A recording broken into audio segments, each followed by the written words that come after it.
Hello and welcome to the 4th episode of the Drawn Together podcast with Ash and Geekily. It's been a long time since we've had a podcast episode, but we are back with a brand new one. And because of that, we wanted to make this a treat. It's one of the longer episodes, so with that, I'm not going to cut away in the middle of it to plug our socials like we do in most episodes. I'm going to do them here at the start. Subscribe to my YouTube channel. It's Geekily. I mean, it's not called It's Geekly. The channel is just called Geekily, Geekily. And follow Ash Casera Gonzalez. That's the YouTube channel. AshCG_art is the Instagram, and Ash.art1 on TikTok. This is all about Spider-Man Across the Spider-Verse. We actually recorded this 2 weeks after seeing the movie, maybe a week and a half after, but it's been a nightmare editing and uploading this, so I'm sorry we're talking about it so late, but hey, it'll be relevant again soon because the movie's coming to streaming and home video and all that stuff. So yeah, just please forgive us for that, but we'll have more episodes coming soon. That's it. We're getting into the podcast. Let's start it. This is the Drawn Together podcast. Hummingbird, you know it's our time. It's our time. Yeah. I did not know we were opening with the soundtrack. I should have thought of that. I just randomly tried something. Anyway. Okay. Yeah. We saw a movie.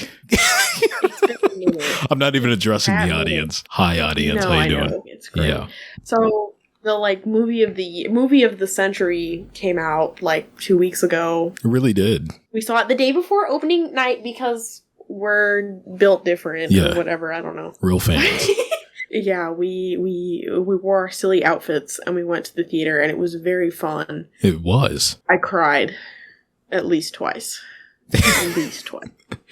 I love how I'm giggling, but I did the same thing. No, you were also crying. Yeah, no, obviously. How could I not? You guys know, well, I have to spoil. We didn't say the title of the movie already. We saw Spider-Verse. We saw Spider-Man Across the Spider-Verse. And if you know anything about me, the Spider-Man mythos, the Spider-Man lore, the Spider-Man character is one of the... Your life. Yeah, one of the most important pieces of fiction to me. One of the first superheroes, comic book related anything that I really became a fan of in general. So to have a movie this fire, come on now. How do you think I feel about it? Crazy, dude. Okay. So obviously for this episode, we're going to be discussing the movie from an artistic standpoint, but we're also going to be discussing the storytelling / plot of this movie. Yeah. So for any of you who have not seen this movie yet, go somewhere else. Go watch the movie. Yeah. What are you still doing here? Deuces. Go away. Tee. Also, pre-purchase your tickets for Mutant Mayhem. This is a grown folks film. Go watch that kiddie stuff. I'm joking.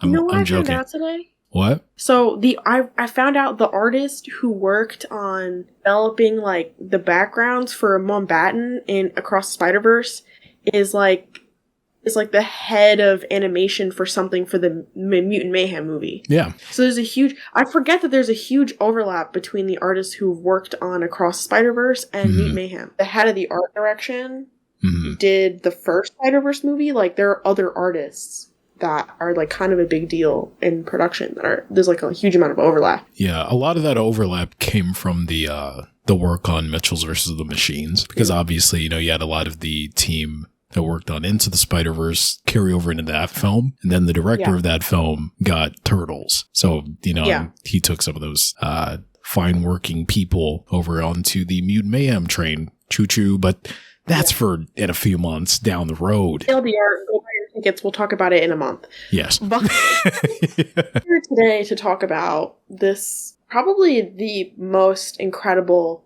piece of fiction ever. Yeah. Period. Not exaggerating either. A lot of the times we exaggerate about this stuff, but genuinely, this is one of the greatest comic book films ever made. Hands down. It is. No. Maybe the. I would argue it is the greatest comic book movie might be the. Ever. I think to get started, but also to talk about kind of proving my point with that, we should talk about visuals in this movie. Lord have mercy. Where do you even begin? Where do you even start? Sequence. We'll start at the beginning. Somehow, the team that worked on this fucking movie was able to push the animation even more than the first movie. It's not as drastic as I would say revolutionary kind of vibes as the first movie was for animation at the time, but they somehow still managed to push the style even harder. Yeah. And it's gorgeous. Like, we open the movie with the sequence with Gwen in her world, and they took kind of like a watercolor painterly effect to the animation that is fucking gorgeous. Like, absolutely gorgeous. Yeah, it's very reminiscent of her books too. 100%. Even if you haven't read any of Gwen's comics, I'm sure you've seen the covers, not speaking to you, obviously, I know you've read it, but talking to the audience, of course, if you've even just seen the covers, it has kind of that painterly vibe to it, right? You know the look of it, you know the vibes. And the first movie kind of course, you know, they weren't going out of their way to make several distinct styles because that idea didn't come until for the formation of the sequel. But for the first film, they took the general animation of the entire film from, let's say, Miles' universe, and they put like a bit of a filter on it to give it kind of like a look of a glare and paint streaks and everything like that. And it worked very effectively in the first movie, but the level in which they increased it for this one, insane. Absolutely insane. No, it's even just like the still frames of like the 2D animation that was thrown in here and there. Yeah. Was so much fun. Like the animation style, like, okay, aside from the fact that they kind of push the individual animation styles for the worlds and the characters outside of Miles. Yeah. Like, can we talk about Spider-Punk for a minute? Oh. Can we talk about without talking about him? Because according to people who worked on the movie, it took 3 years alone to develop his art style and to make his art style work. You can, I don't have the numbers like down because I don't have the movie at home to study yet, but just to throw out like random, kind of an idea, random numbers, frame rates for you animators out there, if you're curious about it, it seemed like they were animating maybe like, I don't know, his vest on 4s, and then his head on 2s, and then his arms on 3s. If you know what that means, you kind of get a sense of what I'm talking about. And putting that together is not only a difficult job, but doing it with how time consuming it is and having the end result look somehow as cohesive as it does on the screen, I want to vomit. Not like I want to vomit at like the outcome, but you know what I mean. It's like happy vomit. Like, anyway. Yeah.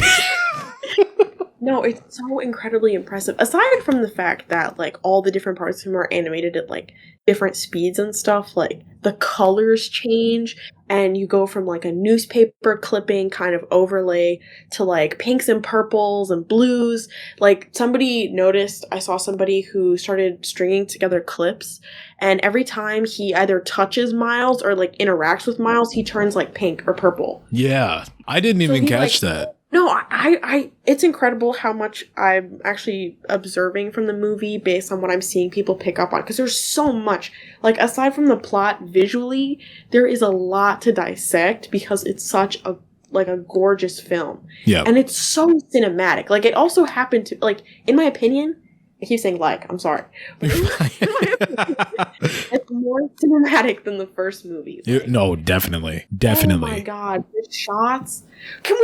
Okay, we have to talk about the cinematography real quick. Yeah. There's so much. This is going to delve into my main favorite part about the visual storytelling in this movie, which is the fact that we had this conversation individually, like on a different day, but this is why they should do more animated comic book movies. Yes. Because the shots in this movie, the fact that they were doing like insert panels in shots, they were like, I've never ever seen a movie capture or try to imitate comic book storytelling in the way that this movie has, from editors' boxes to insert panels to the kinds of shots they were using, the big pull-out establishing shot, which is like classic on any comic book page, to like the really big tiny like close-ups. Like, oh my god, I was like drooling all over this fucking movie because the storytelling is immaculate. And again, it's probably the closest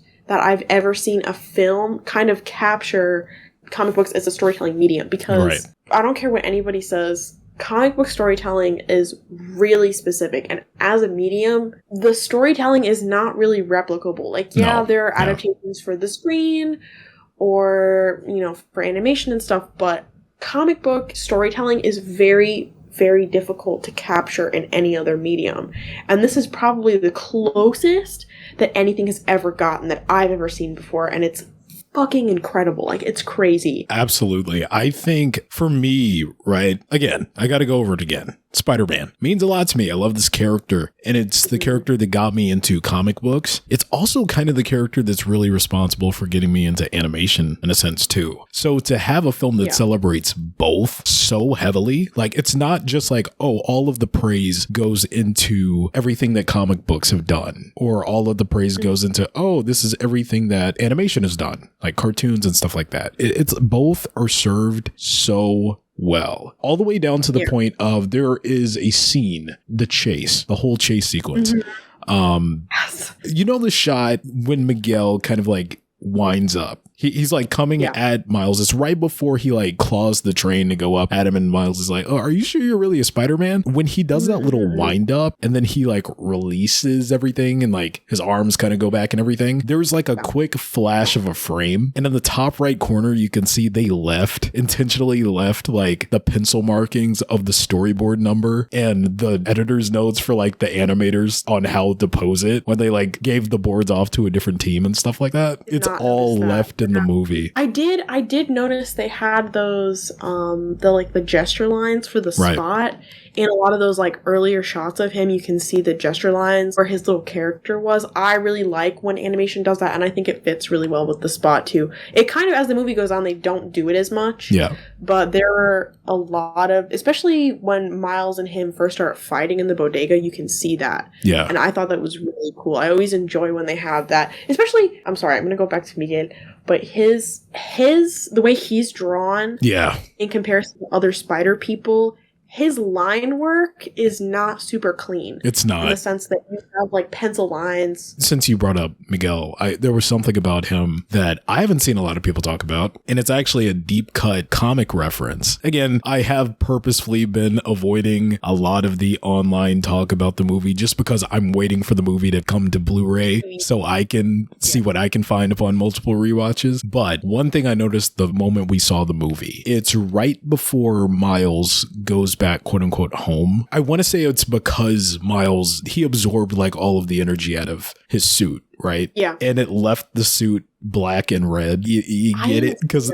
there's a whole debate in the Spider-Man community about, is Miguel's suit blue and red or black and red because of the, you know, the shading technique? Because some people are like, oh, it's black because he's shaded the same way that they shade Venom, but we all recognize that Venom is black. But why do we assume that 2099 suit is blue when they're done in the same technique? In the comics themselves, the characters refer to his suit being black and red, but over the years, I guess so many people just started depicting it as blue that's just kind of what stuck. So I like that in this film, they kind of gave him both. When the suit's powered up, it's blue and red, and when the power's gone, it's black and red. That's so cool. I love that. I did think that was super cool. That is a very cool... I didn't notice that they did that in the movie, but that is a classic Spider-Man debate, because a lot of artists, when they're coloring black suits or whatever to offset the solid black, they use blue as like cast lighting. Yeah. So that has always been kind of like the great debate, right? Like there's a really famous like Secret Wars cover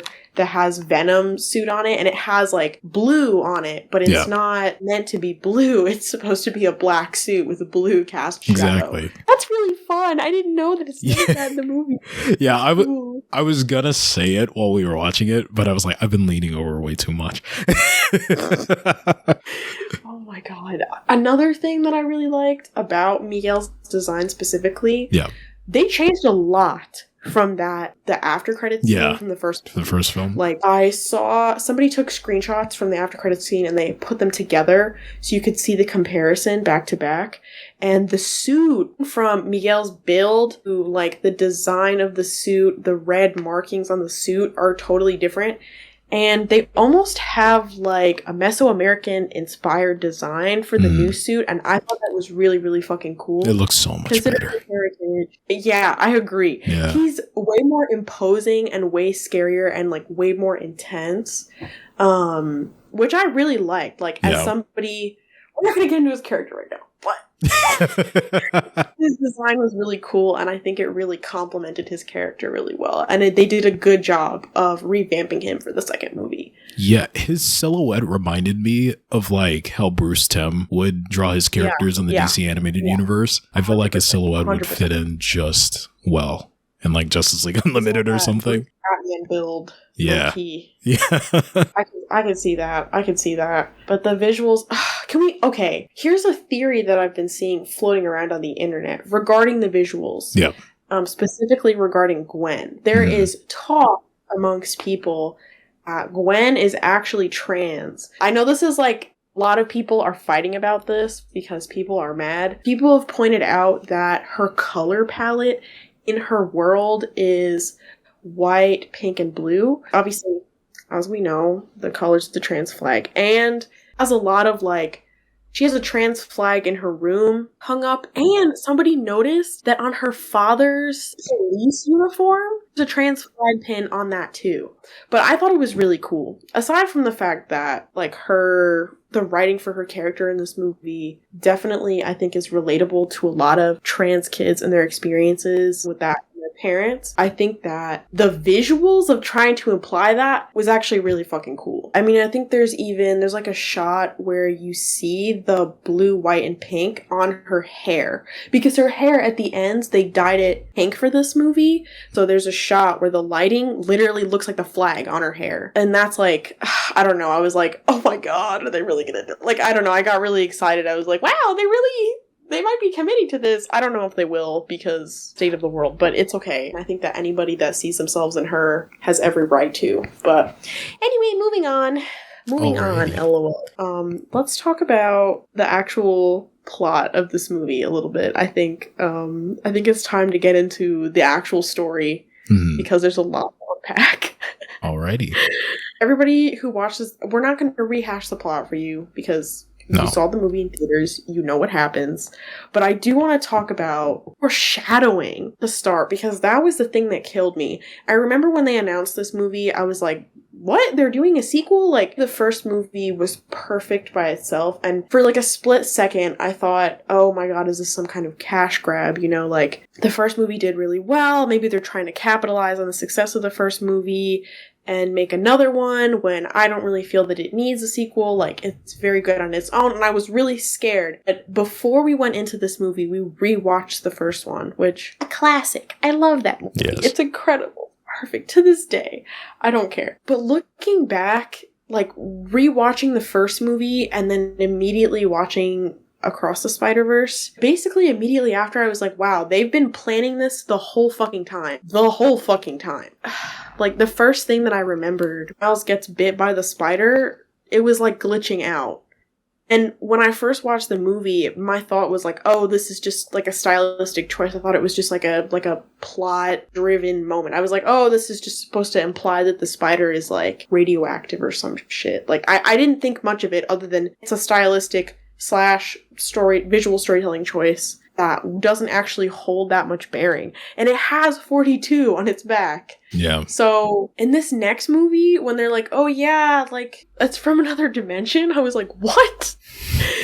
Like, they were planning this thing the whole fucking time. If you rewatch Into the Spider-Verse, the fucking foreshadowing in that movie is wild. It's fucking wild after you watch this next movie. Every little thing. There are so many references to 42 in the first movie. There are references to more interdimensional travel, to other characters. I'm like, wow, they really, like, they knew what they were doing. It makes me wonder, like, what stuff that this movie, like, I mean, because watching the first one for the first time, obviously you don't have a sequel yet to look at the first one in a retrospective sense and be like, oh man, this was like set up from jump. So I'm wondering what little nuances in this film, you know, are more significant than, you know, they're kind of letting on right now. I'm wondering wondering about that too, because I feel like the people in the writing room need some kind of award,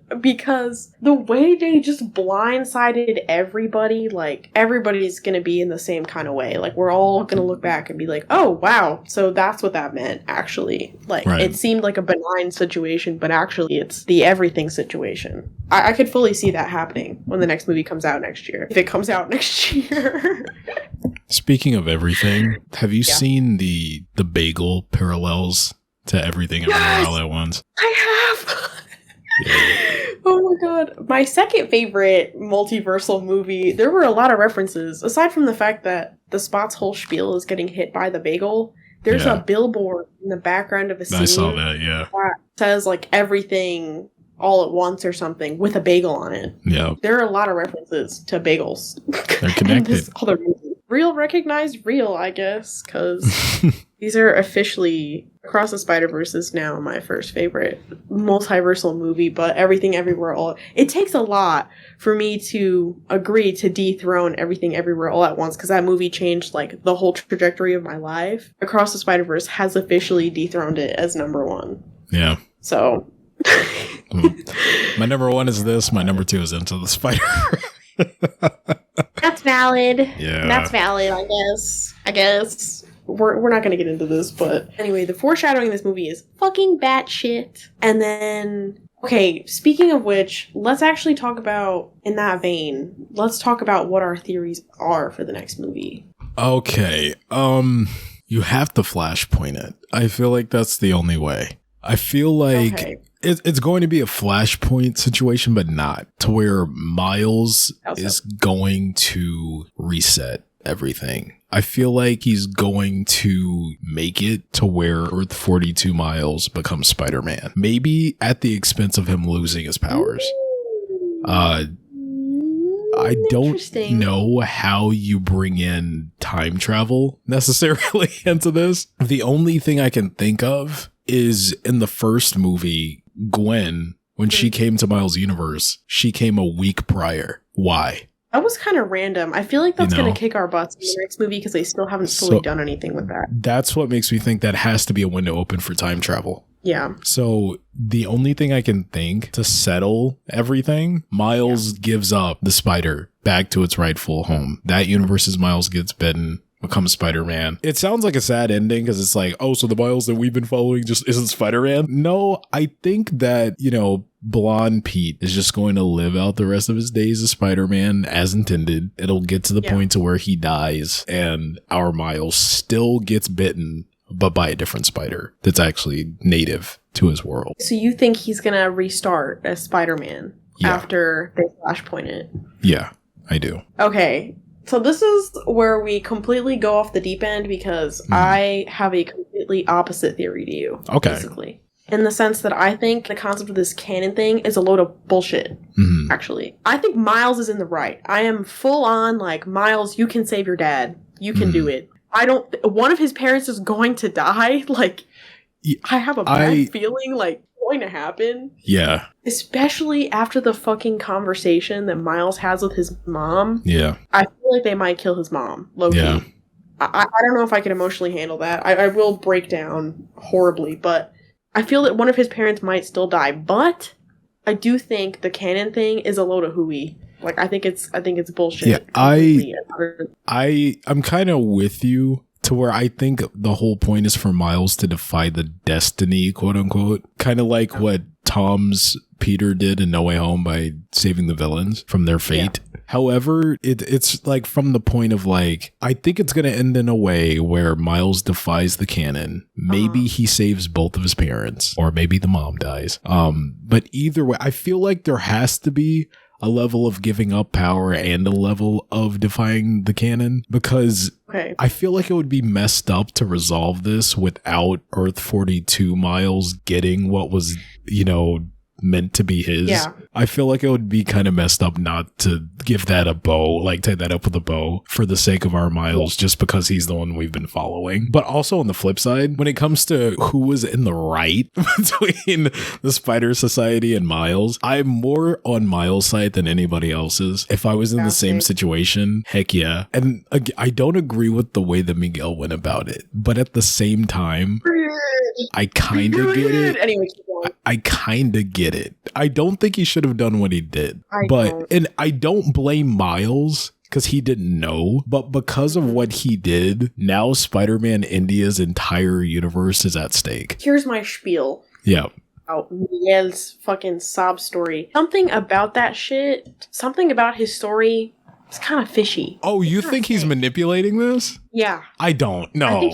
I think he's just completely misguided. I think he's just so stubborn in his belief that he can't accept the idea of there being something else out there. Because Miguel's a hero still. He's very twisted, but I don't think he's I don't think he's not a full-on villain. I don't think he would manipulate this. He's a villain, but I do think he is fully manipulating the situation. How so? I'm curious. So if, the universe that he entered into and like took over that guy's life, the guy in the universe that he took over, he wasn't Spider-Man. He wasn't related to Spider-Man. He was just a dude. Mm-hmm. Right? Like he had basically the version of himself in the universe that he took his life over. Yeah. Is basically he's like just a guy. He's just a fucking guy. He has nothing to do with Spider-Man in that world. Right. So Miguel taking over his life didn't technically alter anything because his goal isn't to become Spider-Man. His goal isn't to disrupt Spider-Man's role. It's literally just to take over the life of a dude who has no fucking importance. He's just a guy who has a kid and is married. That's it. Right? So that's sketchy thing number one, because he's just taking over rando dude's life. If anything, that should disrupt the existence of his home universe, because Spider-Man has left his home universe to take over the life of some rando dude in another universe. The other guy's universe is the one that collapsed. So that's fucking weird. That's fucking weird, okay?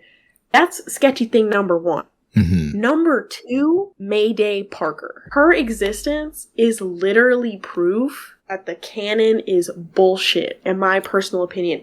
When Peter B. Parker having that conversation with Miles, like right before he's like betrayed him and the Spider Society is like going after his ass basically, right, in that boiler furnace room, whatever. And he's like, look at her. I had her because of you. He's not saying he's saying, it's kind of like in my personal opinion, it's like I had her because I thought I could be a father, because I thought I was a good mentor to you. It has kind of a double meaning in my opinion. Yeah. Like, Spider-Man having a family and having a kid is not normal Spider-Man behavior. Yeah, to be honest. True. So Mayday's existence, is like a huge fucking deal. Yeah. Because he's essentially broken the canon and nothing has happened. Nothing has fucking happened in his universe insofar. Yeah. Right? She's like, what? Like 1 or 2 years old? Yeah. Like, some shit would have happened by now. So that's weird too, right? Spider-Man, or Miles, I should say, has been Spider-Man for 2 years. They say that at the beginning of the movie, or around 2-ish years. Yeah. Again, nothing has happened. Earth 42, Miles is not Spider-Man. The world still exists. Yeah. There are just so many exceptions to the canon at this point that I'm like, there's gotta be something weird. There's something weird about this situation where so many of these Spider-Man worlds are not adhering to the canon to the point where I'm like, what the fuck is the canon? It doesn't seem right that this is the situation that is happening. There's something really weird about it. And I feel like Miguel is only giving us half the story. He only really seems to want to explain enough to give people seed of doubt about why things should be the way they should be, why things are playing out the way they are, but I don't actually think that he's giving us the full fucking story. Mm-hmm. He's hiding something. And I think that the rest of the people believe it. It's a lot of fucking pressure for Spider-Man, who's the guy that literally puts everybody else above himself. Yeah. And is hopeful for the people around them. It's weird. I think it's weird. I don't think we have the full story. I think something is off. That would make sense, honestly, yeah. Shit I don't trust him for shit. I don't. I just think, for me, I think initially I thought you were coming at it from the angle of like he's doing it with malicious / villainous intent. But if it's just from a place of more so like selfishness, not really from a line of villainy, I could see that. No, I don't think he's trying to be evil on purpose. Yeah. I just think, I think there is a level of like selfishness / like... That would check out. I don't think he's like full out evil. Like, there's something weird there going on that we don't know about. Like, I don't know. It's kind of weird. Like, I don't trust that man. There's something very strange about him and his motives. Well, I do wonder what does trigger it then, right? I've been thinking about that too. The other thing about, so the the moment when you see they're showing that new world that Miguel went to is like collapsing. Yeah. He's in his suit. Mm-hmm. And that might not have a lot of significance. It might just be like, oh, he put on his suit because something was wrong. But it could also be that maybe he was like jumping back and forth. Like maybe he was doing some kind of weird ass shit where he was fucking around with time and space. Yeah. Trying to maintain being both Spider-Man in his world and having a family in another world, at the constant travel between dimensions, fucking with the other universe. Yeah. They're just, obviously we don't have any information yet because the movie hasn't come out. But I truly believe that there is some kind of messing about and things that he should not have been tampering with. And now possibly he's so, like the weird overprotective dad of the multiverse. Yeah, that would check out. Like, he can't have his cake and eat it too. Reference. Also, can we talk about how the cake reference in this movie? Yeah. There are a lot of cake moments. Like, obviously you have the counselor make that statement. She's like, oh, you can't have your cake and eat it too. And he's like, well, you just gotta get 2 cakes. And then when he's going to his dad's party, he buys 2 cakes because he's trying to say, he has so much to say that he's like, well, if I just get 2 cakes, I can fit it all on there, right? But by the time he gets back to his parents, both cakes are fucked up. Yeah. Do the cakes represent the universe? I don't know. Could seems like be him. Effective storytelling to me. Yeah, trying to rescue his dad and save the multiverse. I don't know. I don't know. It could be the truth. It could not be the truth. We'll have to find out. If Miguel is hiding something, why did Miles himself have the vision of his dad? I don't think he could have implemented that into his head. And same thing with Spider-Man India's universe actually collapsing after what Miles did. The only thing that puts a hole in my theory so far is the collapse of the Spider-Man India Mumbattan universe. But low-key, I still think there's something weird about that. Like, something about that is still kind of sketch. That and the Miles thing are the only 2 things. But everything else seems pretty airtight. I fully blame the vision on the spot. Low-key. Yeah, which Miles completely, was responsible for, and Miguel wasn't present for that. Yeah. And it kind of perfectly aligns with Miguel's whole canon event theory about captains dying. So it's crazy that would just perfectly land into his master plan. That's the only thing, though. I think, harp on this too long because we're talking about my silly fake theory. No, it's fun. No, it's really fun. I like your theory.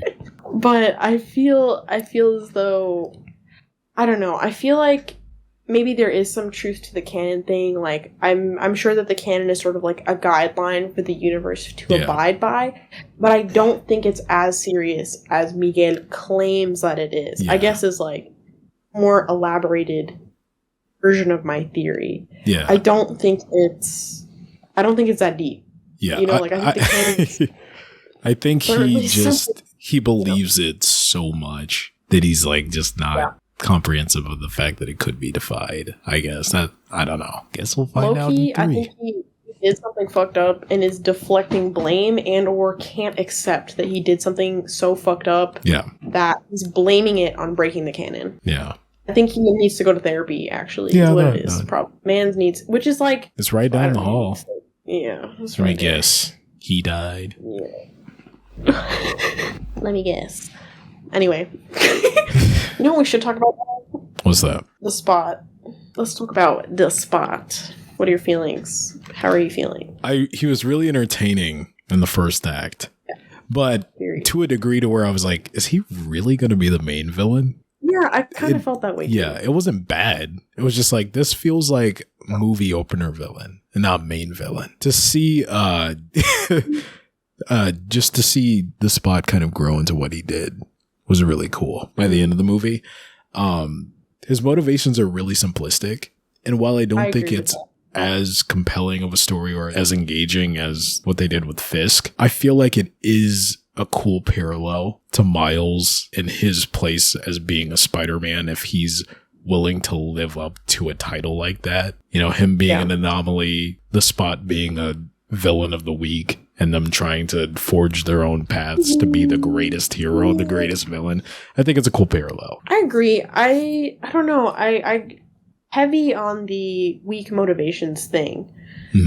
The Spot is a lot of fun. I do like the little moment in the bodega. That was probably one of my favorite moments in the movie when they're duking it out across the city, basically. Yeah. That was really fun. But aside from the fact that his animation is terrifying, like truly and utterly horrific, I feel as though his motivations are half-baked. With Wilson Fisk, it was so, like, his arc. However, like, he didn't really have that much screen time.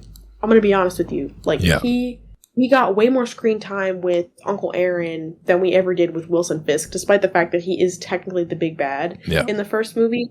Wilson Fisk's character arc is more succinct than the Spot feels currently. And obviously this is part 1 of 2.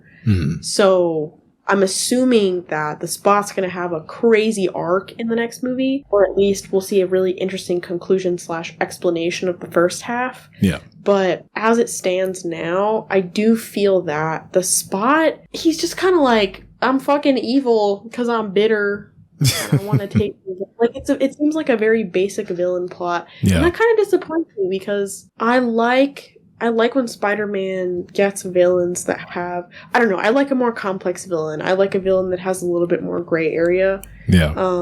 And while I can kind of see that with the Spot, currently I don't know, I feel like I can empathize with him a lot less than I could with Wilson Fisk. Yeah. In the first film. I think it came off as more of a problem for you than it did for me. Yeah.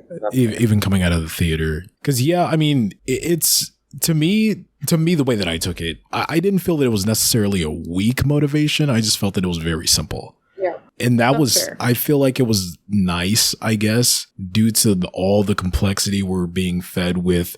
Here's a lore on the web of destiny. Here's everything going on with Gwen and her father. Here's everything going on with Miles and his appearance. Here's everything going on Earth 42.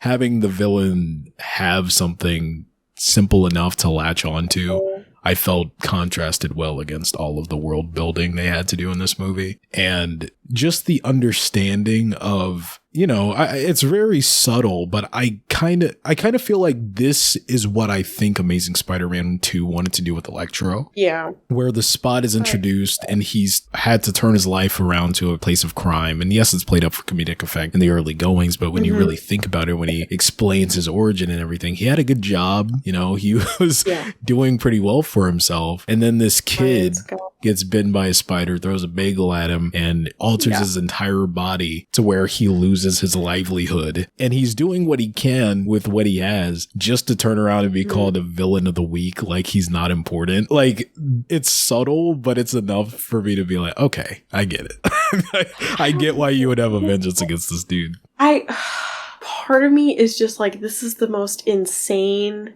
level of pettiness that I've ever fucking seen in my life.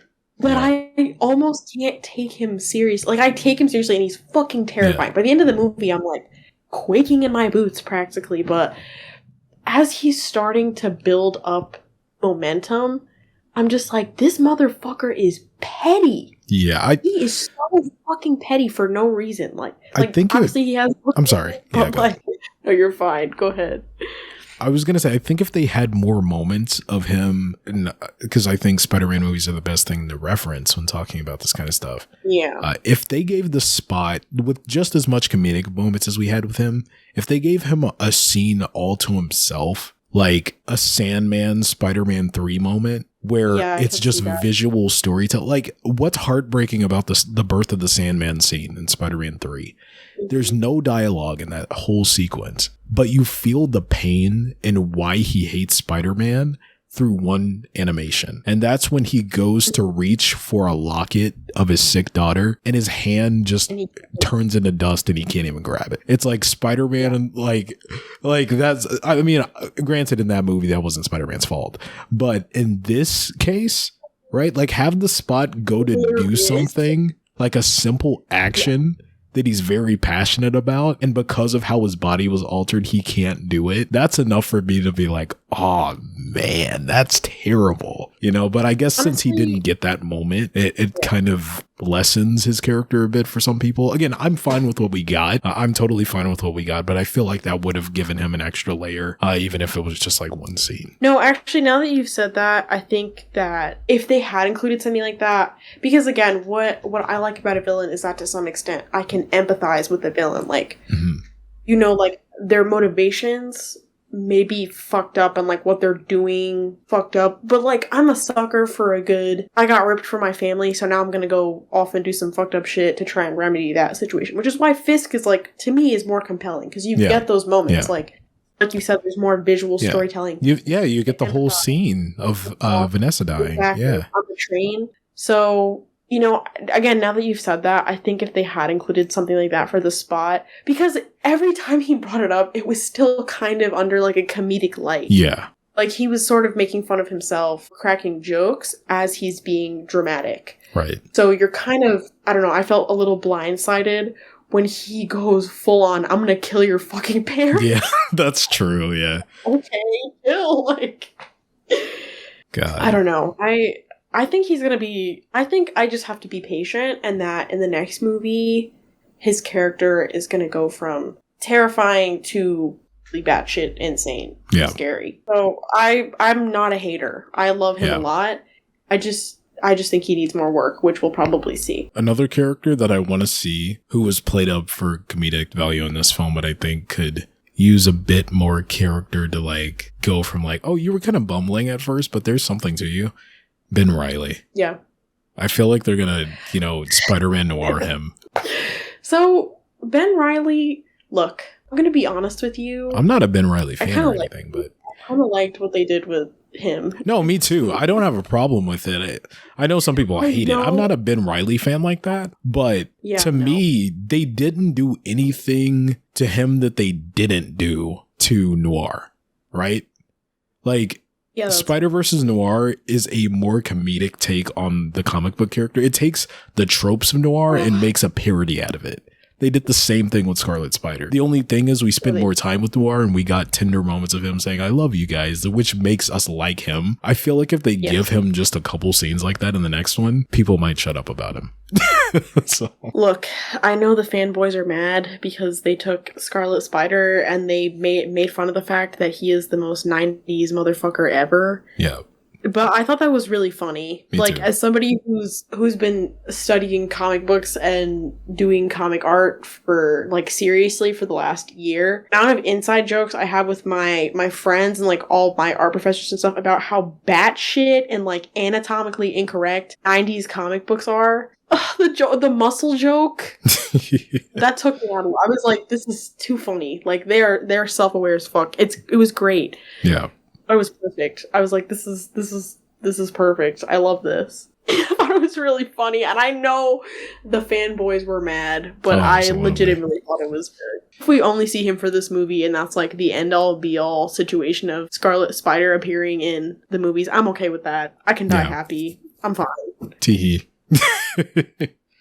But it would be fun to see him in the next one fully, too. Let's talk about Hobie Brown. My name's Obi Brown. My God. Okay. Sorry. You're good.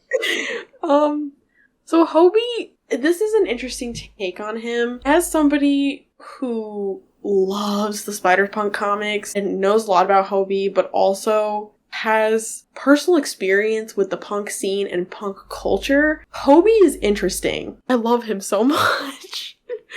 But also, in the comics, Hobie Brown is like an American punk kid who is like fighting fascism in the United States. The Hobie in the movie is giving Sex Pistols cool guy vibes. And I'm kind of disappointed that they didn't go more comic accurate, because Hobie in the comics is hardcore as fuck. While I love Hobie in the movie, I wish they had taken more of that route. Well, it sounds to me like they just did the same thing with Ben Reilly. You know, the Ben Reilly fans, like, he's so hardcore and extreme in the comics. Why didn't they lean into that?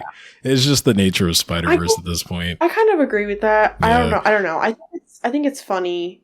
Right. There's this weird misconception that British people invented punk. I don't know. I don't want to get into the whole course about punk history and punk culture and like where it comes from, but there is this weird misconception that bands like the Sex Pistols invented punk, when bands like the Sex Pistols are like manufactured punk bands ever.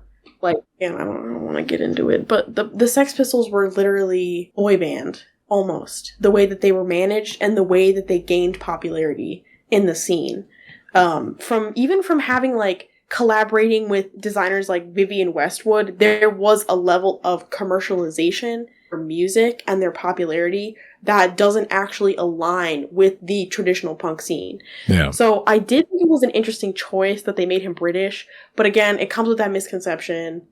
Whatever, blah blah blah. I will say. Yeah, go ahead. Casting choice made up for it. Daniel Kaluuya, I love that man. He was perfect in this movie.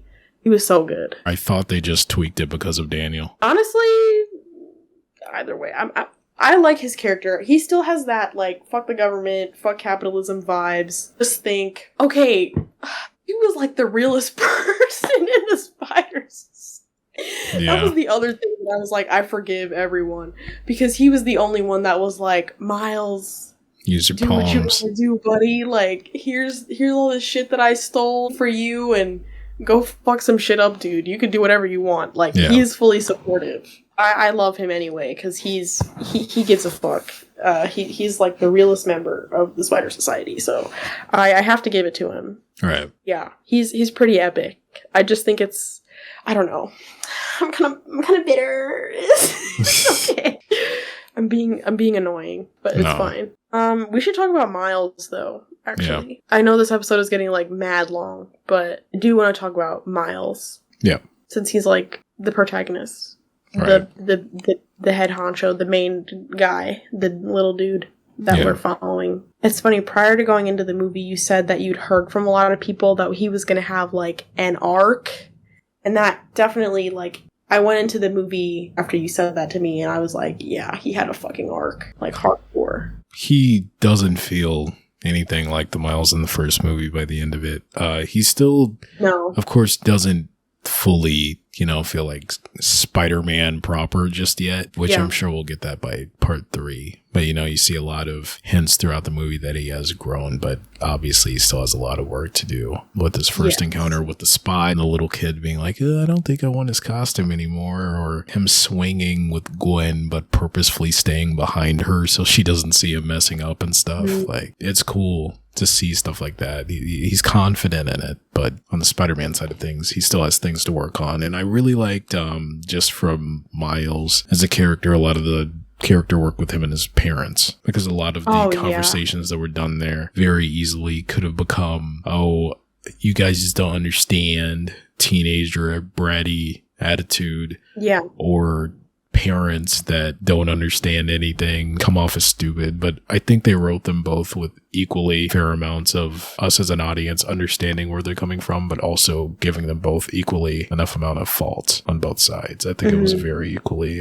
distributed. So I was happy with how that all played out. Definitely agree. I think I'm loving the positive representation for immigrant parents vibes, especially coming from his mom. That was a really, really powerful thing to see on screen. I love the writing for his parents in this movie. Like you said, it could have easily gone from them being like, oh, you're a bratty teenager, I don't get it, whatever. But them being genuinely invested in his well-being, even when he keeps fucking up so hard, is really a testament to how well they're written.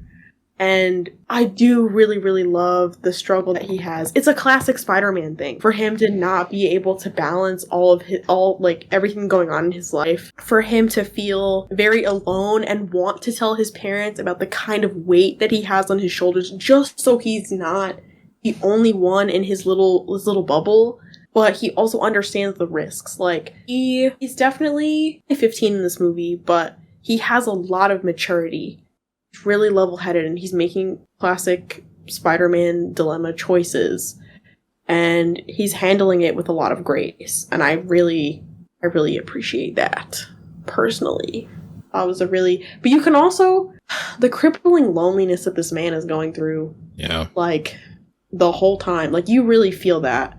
The emotional beats of him getting seemingly left in the dust every 5 minutes and having no one to talk to about what is going on with his life and how he's being stretched so thin. Like, almost feel the pressure that he's under when you're sitting in the theater. You can put yourself into his shoes and be like, wow, yeah, it's a lot. Okay, another thing. So it looks like we're going to get to see a lot of our buddies from the first movie in the next movie. Which I'm super happy about. Yeah, Spider-Man Noir. Penny has officially gone through her depression arc.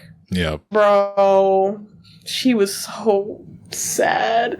And her suit got upgraded. More comic to accurate. The suit that she has in the comic books, which means that all the fucked up shit that happens in her comic books has already happened to her.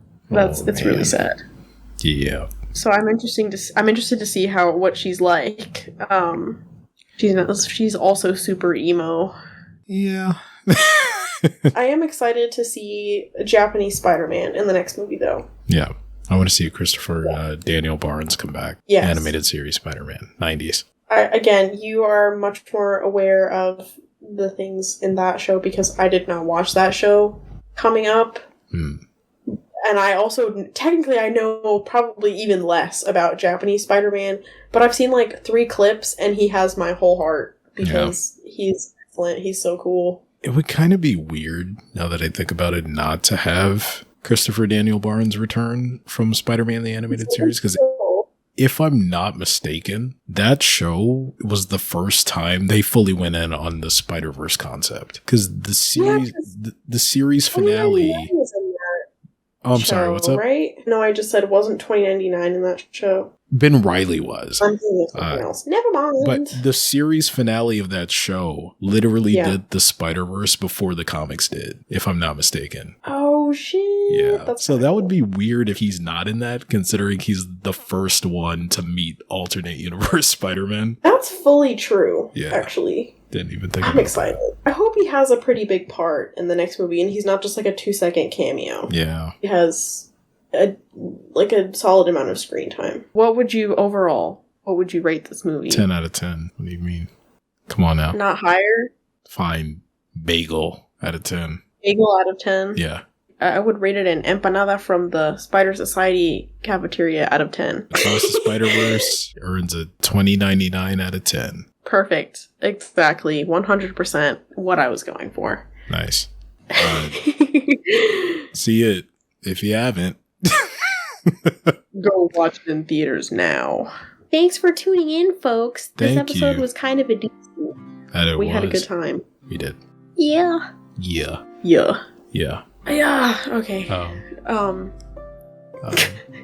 I can hear you screaming out, calling me. It's my fault. All me.